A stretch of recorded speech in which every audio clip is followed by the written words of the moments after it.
Padamihin lang natin yung views.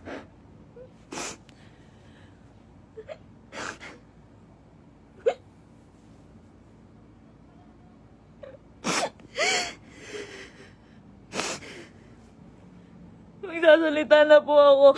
Magsasalita na po ako. Padamihin lang po natin yung views.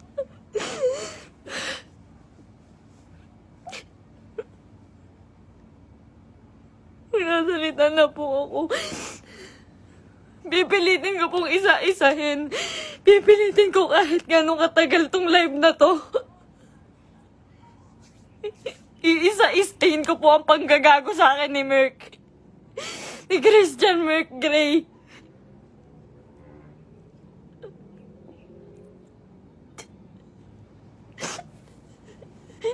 Ginago po ako ng taong yon. Ginamit po ako ni Christian Merc Gray. Lahat po nang nangyayari sa lahat ng video namin, mula umpisa hanggang ngayon, scripted. Lahat po yun sinunod ko dahil mahal ko siya. Dahil gusto ko ibigay yung buhay na gusto niya.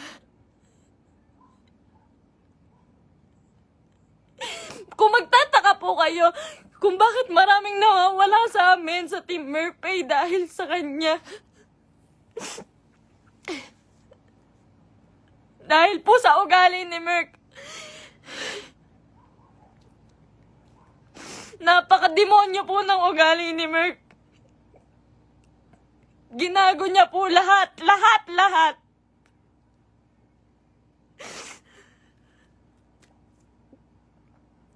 Ito po. Ito na, umpisa ko na po. Alam niyo po, nag-umpisa kami sa... Nung galing po siya sa Brusco. Galing po si Merc sa Brusco. Hindi po ako yung dahilan ba't siya nawala doon. Ayaw niya pong mabawasan yung perang kikitain niya dahil po alam niyang malaki. Siya po ang pinakamalaking may kita sa Brusco. Siya po ang may pinakamalaking kita. Yung ibabawas na 5% doon, sa pera ni Merc siguro mababawas doon 16,000.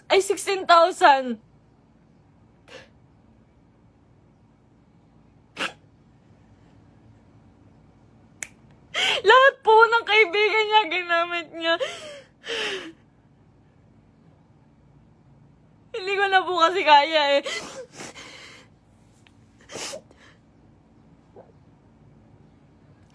Sobra po yung ginawa ni Merc.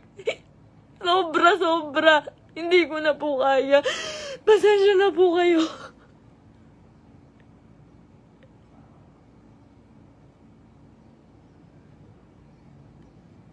Napakawalang hiyang tao niya ni Merc.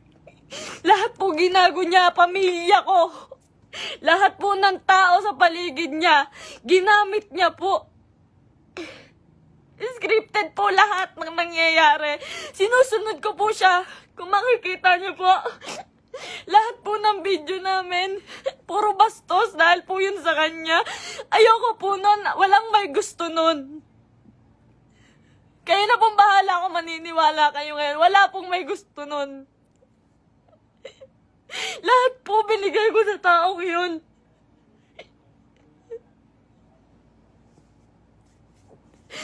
Lahat po ng panggagamit sa katawan ko. Lahat po ng pagpapakita ng kung ano sa katawan ko. Siya po ang may gusto nun. Nagagalit po siya pag aayaw ako. Ang sasabihin niya, para sa atin to. Para sa atin to. Pero hindi ko naramdaman dahil po, napakalaki po ng kinikita ni Merc. Wala po siyang binibigay sa akin. Kung sasabihin niyo po, na pera lang ang habol ko sa kanya. Kung makikita niyo po yung bahay namin, hindi niya po napagawa yun.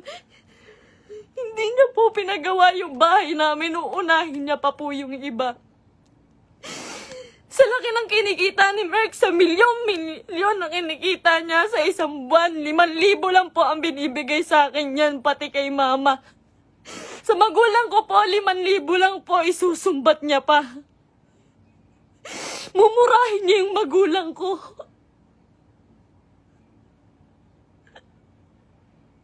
Sasabihin niya, manang-mana ka sa magulang mo. Ang bobobo niyo. Lahat kayo plastic. Ginaganon niya po yung magulang ko, hindi ko na po kaya. Ngayon po, nawawala po si Merk ngayon. Lahat po ng nangyari, scripted po. Scripted. Tinatago po ako ni Merk. Tinatago niya po ako. Hindi niya po ako pinapalabas. Ayoko na po. Ayoko na talaga. Ayoko na po talaga. Ayoko na po. Ang ginagawa niya lang po. Nandito po ako ngayon kasi nawawala po si Merk. 6 na araw na po siyang nawawala. Kasama niya po yung babae niya. Yun dun po sa... Si Pam doon sa video na bago makaganda.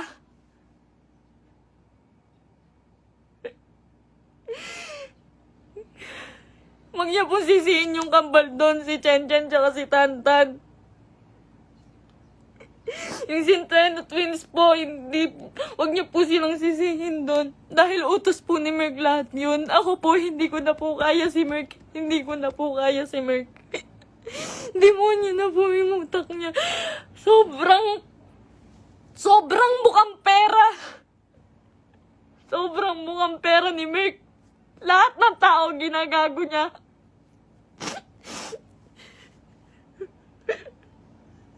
Sinisira niya po yung nanay ko po.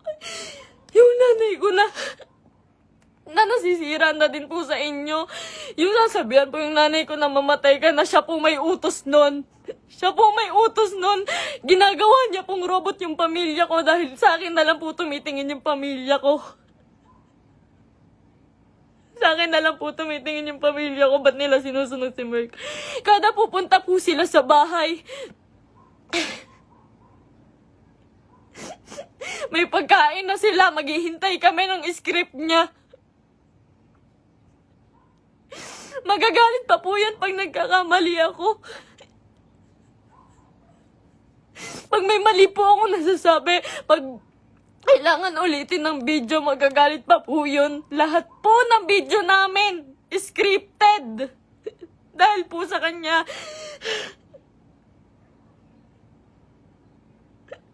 Sobrang abusado.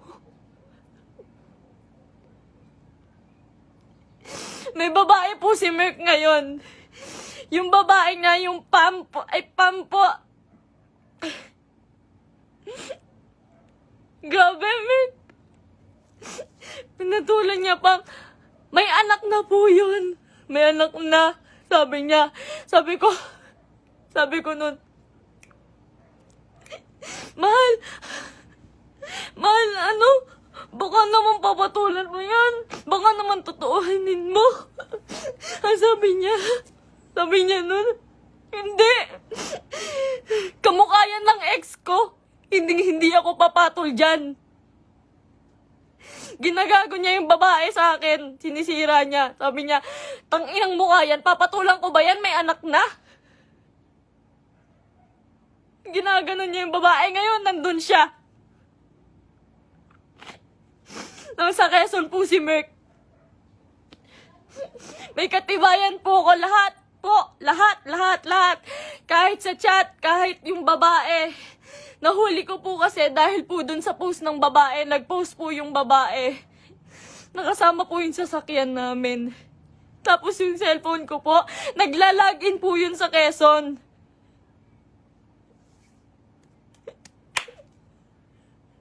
Lahat po ginawa ko kay Merk. Pasensya na po kayo. Ako po mismo humihingi ng pasensya dahil po kinonsinti ko siya. Mahal ko lang po talaga. Ngayon lang ako natauhan. Sobrang dami kong kaibigang nilayuan. Pamilya dahil ayaw nila ng video namin ni Merk. Sobrang dami ko pong nilayuan. Wala po akong kaibigan ngayon. Wala po akong kahit sino ngayon. Dahil kay Merk, dahil iniingatan ko po siya.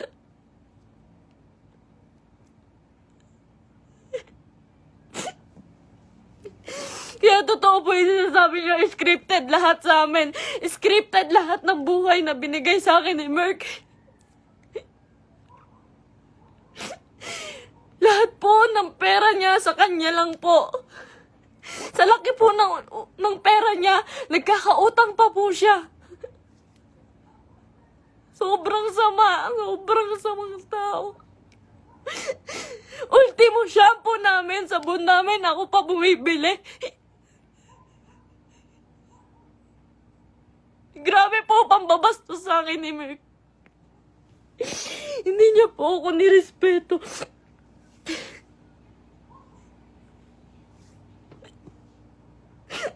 Nawalan po ako ng kaibigan dahil sa kanya. Huwag niya po sisihin lahat po ng taong nakapaligid kay Merk.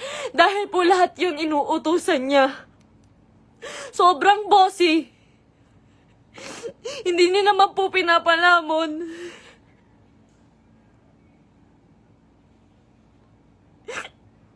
Hindi ko po in-expect na darating po talaga to. So, ilang beses na rin po ako niloko ni Merk about sa babae. Nung una, pumatol siya sa kaibigan ko. Pangalawa, pumatol siya sa pan. Pasensya na po kayo.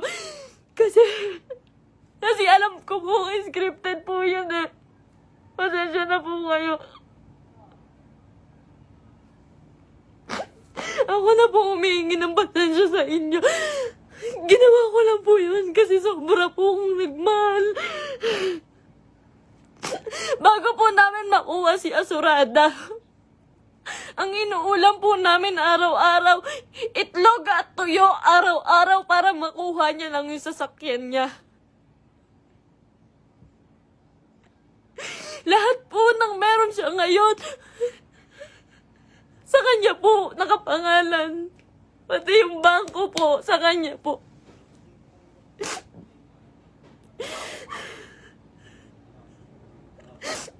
Paghihingi po ako sa kanya, hindi po yun magbibigay. Ultimo sarili kong damit, ako pa bumibili.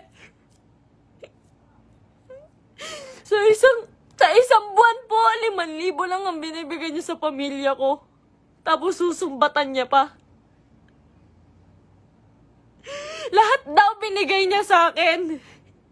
Yung singseng, sabi niya, 170K daw po yun. Malaman-laman ko, 30,000. Yung tatay ko, binastos niya. Binastos niya yung tatay ko. Hindi po siya nagpaalam sa tatay ko na magpo-propose siya. Nung time na yun po, hindi po maganda yung nangyari. Yung proposal po. Hindi po ako naniniwala sa proposal na yun dahil po alam ko na hindi totoo, na para lang yun sa video. Lahat po kay Merk hindi totoo.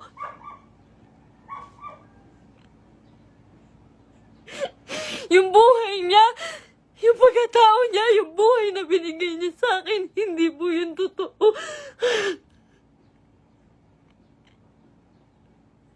Lahat po ng kaibigan niya na malalapit sa kanya, ginago niya po lahat yun.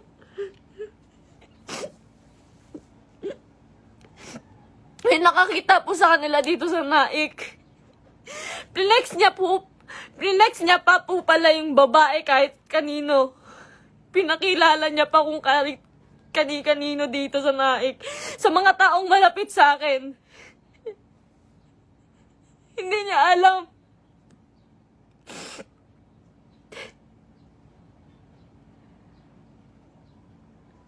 Grabe po yung ginawa sa akin. 3 years po akong nagtiyaga. Isang buwan po akong nakakulong. Isang buwan po akong nakakulong sa kwarto. Kinukulong niya po ako kasi bawal daw po ako makita ng kahit sino na kapitbahay. Nandito lang po ako pag uuwi po ako sa Antipolo. Madaling araw niya po ako iuuwi doon. Para walang makakita sa akin.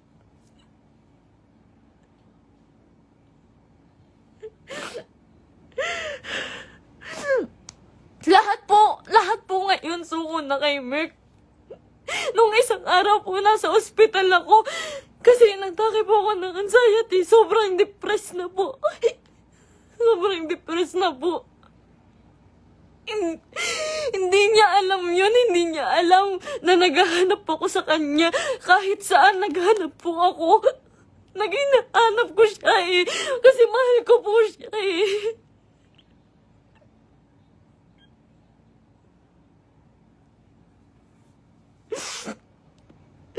Ilang araw po wala akong tulog, wala akong kain, kakahanap sa taong yun. Tapos malaman ko na kasama niya yung babae.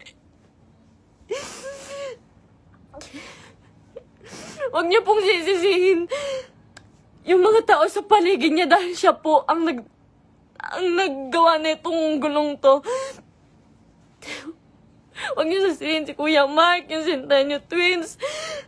Kahit sino. Siya po ang gumawa nito. Sobrang boss po ni Merk. Sobrang pa-boss po. Sa lahat po ng video, kung makikita niyo po, lantad na lantad yung suso ko para lang mapanood ng mga tao.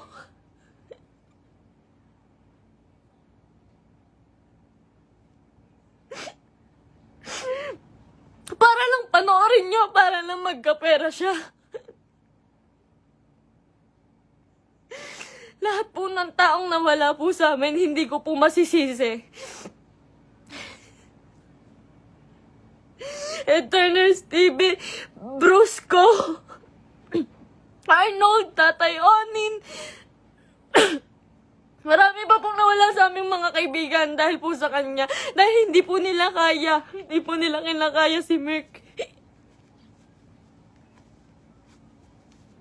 Nagmahal lang po ako. Pasensya na po. Pag mag-short film po kami, magkamali lang po ako ng unti. Nangina naman mahal, galingan mo naman. Pati po pagkapahulog ko po sa hagdan, hindi po yun totoo. Ang sakit po ng katawan ko nun pagtapos. Ginawa ko yun sa kanya nung nagpakahulog ako sa hagdan.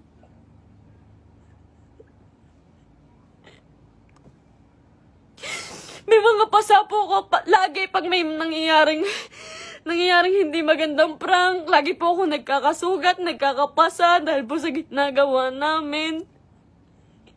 Hindi po ako nanghingi ng kahit piso kay Merk. Hindi po ako nanghingi ng kahit piso kay Merk. Hindi po. Lahat po ng account siya po may hawak. Kinukontrol niya po lahat. Hindi niya po mapagawa yung bahay ko. Sabi niya po sa CR namin, mahal, hindi ako magsi-CR dyan. Hindi po siya nag-CR sa CR namin sa bahay.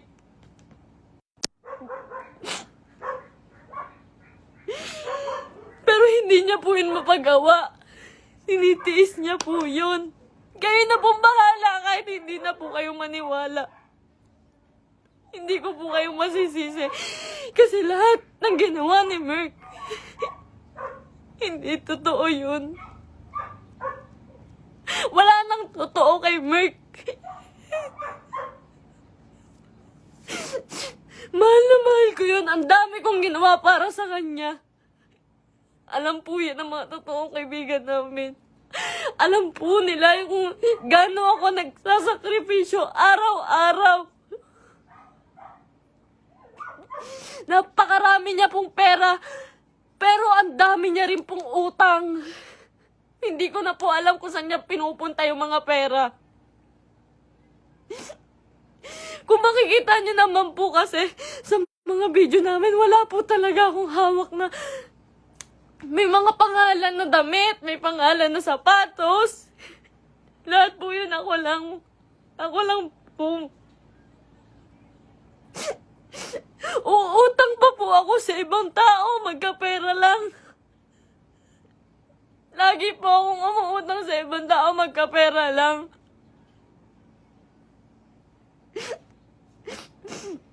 Ayun po, hindi ko na po kaya. Hindi ko na rin po talaga kinaya.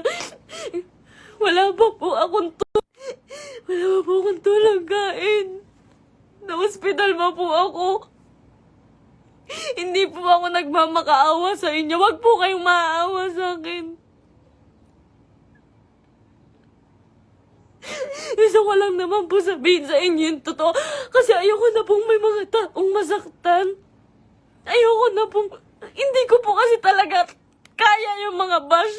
Hindi ko po yun kaya. Nag-aaral po ako noon. Pinatigil niya po ako sa pag-aaral para lang po sa video. Yung pangarap niya po yung sinunod namin eh. Yung pangarap niya, tinabi ko na po yung pangarap ko. Grabe yung sakripisyo ng pamilya ko.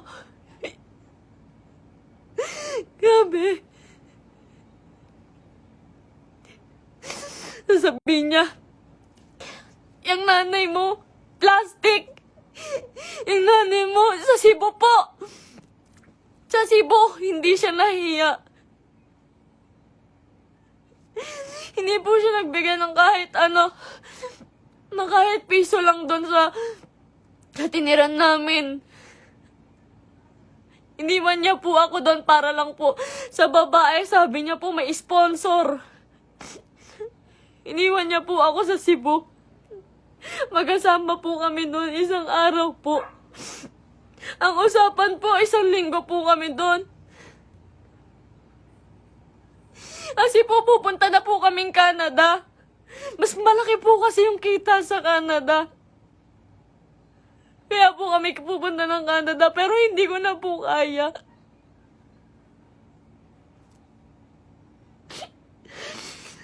Ganito, ngayon, fiancé niya pa lang po ako, pero grabe na po yung ginagawa niya sa akin. Sobrang mukhang pera ni Merk.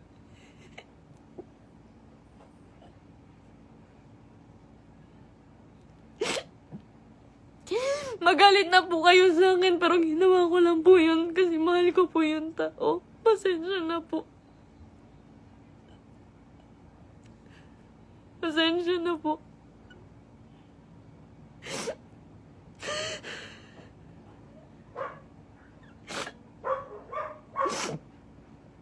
Ngayon po, wala pa rin po si Merk. 6 na araw na po siyang nawawala. Pinabayaan niya po ako mag-isa nang walang pera. Wala po akong hawak na pera. Pinabayaan niya po ako. Iniwan niya po ako. Ang dami ko na pong utang ngayon kasi po wala akong hawak na pera. Tapos hahanapin ko siya.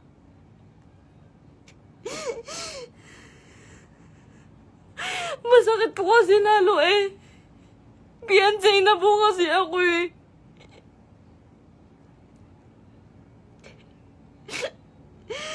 Sobrang pasensya na po sa inyong lahat. Sobrang pasensya na po. Mahal ko lang po yung tao. Pero ngayon po suko na po ako. Pagod na po ako. Pagod na ako.